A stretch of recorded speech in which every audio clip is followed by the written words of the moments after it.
And the controversy continues this morning, all about a state appeals court saying that people who are caught driving high on drugs will now get punished like those who are driving drunk and have to use an ignition interlock system. But here's the problem. This interlock only detects alcohol, not the drugs. This week, the appeals court overruled a district court which originally said it's unconstitutional to give people who are caught driving on drugs something to stop them from driving drunk. But DWI advocates say drunk or high, the interlock is a good way to prevent crashes. It still is a punishment that will hopefully keep them from switching from their drug to the alcohol too. So for the first DWI, you have to use the ignition interlock for a year, 2 years for the second, 3 for the third. After that, you're supposed to have the interlock for life. A community in Albuquerque, fed up with all the break-ins, decides to pay police overtime to patrol their homes. It's a move that is starting to pay off. A woman who lives in the Huning Castle area, which is west of downtown, says some men were about to break into her home Wednesday in the middle of the day when an officer stopped them in their tracks. You see, neighbors recently chipped in to pay for Albuquerque police officers to work overtime in the affluent neighborhood. Many people in the neighborhood donated anywhere from $10 to $100. The would-be victim is grateful that some of her neighbors have stepped up to help keep the community safe.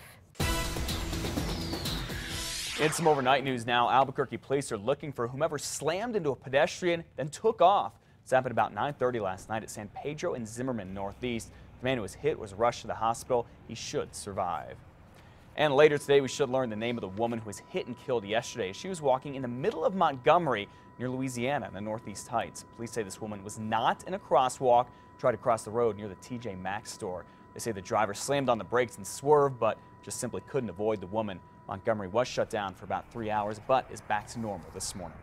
A New Mexico state police officer continues to recover after nearly dying on the road to avoid a head-on crash. Lieutenant Javier Moncada was watching for speeders Wednesday south of Roswell when he came over a hill on State Road 249. He says he saw a semi coming straight at him in his lane. The lieutenant swerved, causing his police cruiser to roll several times.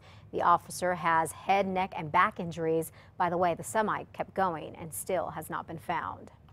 A Santa Fe father is facing child abuse charges this morning after police say he hogtied his young son. My brother found my nephew tied up in the bathroom where my brother-in-law had tied him up. I don't think that's right. And my nephew is only 5. The boy's aunt made that 911 call yesterday morning. Police say another relative had found the boy in the bathroom. Detectives say Damon Gardner, the father, told them that his son punched him and was throwing things, and since he didn't believe in spanking, he decided to hogtie the boy instead.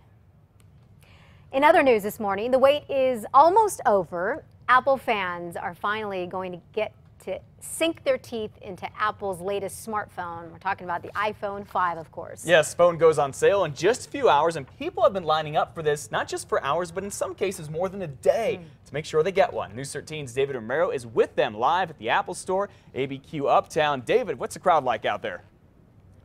It is a very quiet crowd at this hour, Matt. A lot of them are still asleep. We woke up these 3 guys who were courageous enough to join us out here live. We're going to start off with Eddie Sandoval. Eddie, you say you've been out here for every iPhone release. Wow. Was it worth it coming out this early? Man, it's an awesome experience just to be out here and be part of, history in the making. Like Steve Jobs, after this is last year, so it's really cool just to be a part of it, and it's awesome. So. Yeah. So let's head over here to his brother, Brandon. Brandon, what are you looking forward to most to having on the iPhone 5? Bigger screen, definitely. I like everything about the iPhones. I've always owned every iPhone as well, so I'm looking into the bigger screen. Definitely is probably one of the biggest things on it, and faster processor. Did iPhone or Apple shrinking the size of the connector? Did it have anything to do with your 19-pin connector? They make an adapter though that'll fit for the old ones. The old ones are 32 pins, so something. Did you mind that at all? No, I'm not too bad. I'm just not going to use my old accessories, but it's pretty cool new connector, so something new to look into. We got one more gentleman over here. How do you feel about waiting in line for the iPhone? It feels good just to be out here without the crowd and be outside waiting for a phone. It's the first time. It actually feels good. And it's going to be worth it tomorrow.